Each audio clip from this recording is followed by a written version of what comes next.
भगवद गीता भारतीय धार्मिक, दार्शनिक और आध्यात्मिक साहित्य का एक अति महत्वपूर्ण ग्रंथ है। इसका मुख्य संवाद महाभारत के युद्ध के दौरान भगवान श्री कृष्ण और अर्जुन के बीच हुआ। युद्ध के मैदान में जब अर्जुन अपने कर्तव्यों को लेकर दुविधा में पड़ गए, तब भगवान श्री कृष्ण ने उन्हें जीवन, धर्म, कर्तव्य और आत्मा के बारे में ज्ञान दिया। गीता के यह उपदेश न केवल उस समय के लिए बल्कि आज भी जीवन के हर पहलू में प्रासंगिक हैं। इस लेख में हम भगवद गीता के कुछ महत्वपूर्ण श्लोकों और उनके जीवन पर प्रभाव पर विस्तार से चर्चा करेंगे। साथ ही हम समझेंगे कि कैसे इन श्लोकों से हमारे जीवन को दिशा और प्रेरणा मिल सकती है। कर्म का महत्व। भगवद गीता में कर्म को सबसे महत्वपूर्ण बताया गया है। भगवान श्री कृष्ण ने कहा कि व्यक्ति का अधिकार केवल कर्म करने में है और वह फल की चिंता न करे। यह शिक्षा जीवन के हर क्षेत्र में लागू होती है। कर्मण्येवाधिकारस्ते मा फलेषु कदाचन मां कर्मफल हेतुर्भूर्मा ते संगोस्त्व कर्मणि। अध्याय 2 श्लोक 47। अर्थ, तुम्हारा अधिकार केवल कर्म करने में है, उसके फल पर नहीं। इसलिए कर्म करते समय फल की चिंता मत करो और कर्म न करने की ओर आकर्षित मत हो।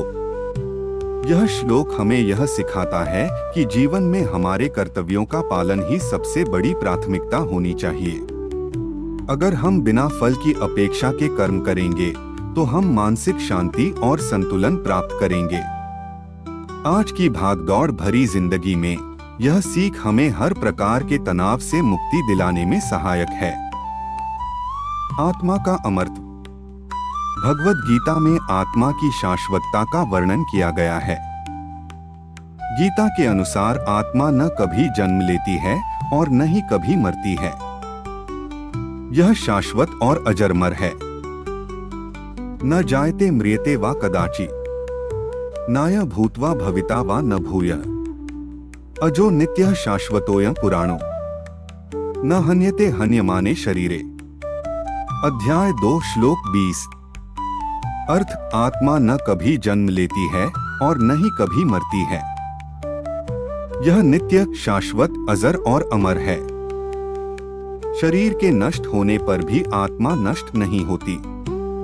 यह विचार जीवन और मृत्यु के भय से हमें मुक्त करता है। इससे हमें यह समझने में मदद मिलती है कि जीवन का अंत केवल शरीर का होता है, आत्मा अजरमर है। यह शांति और धैर्य की भावना प्रदान करता है, खासकर जीवन के कठिन समय में। योग का महत्व। भगवद गीता में योग को जीवन के लिए अत्यंत महत्वपूर्ण बताया गया है। भगवान श्री कृष्ण ने अर्जुन से कहा कि योग के माध्यम से व्यक्ति अपने जीवन के सारे कष्टों से मुक्त हो सकता है। योगस्थः कुरु कर्माणि संगं त्यक्त्वा धनंजय सिद्ध्य सिद्ध्योः समो भूत्वा समत्व योग उच्यते। अध्याय 2 श्लोक 48। अर्थ, हे अर्जुन, योग में स्थित होकर कर्म करो और सिद्धि सिद्धि के प्रति समान भाव रखते हुए संग त्याग दो। योग का अर्थ ही समता है।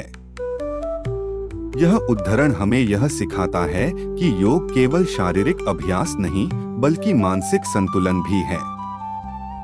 जीवन में सभी प्रकार के उतार चढ़ावों में समता बनाए रखना ही योग है।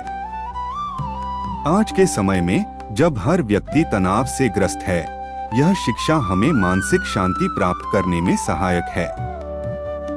दोस्तों, अगर आपको हमारी वीडियो अच्छी लगी हो तो वीडियो को लाइक और हमारे चैनल को सब्सक्राइब करें और कमेंट में जय श्री कृष्ण लिखना ना भूलें। जय श्री राधे।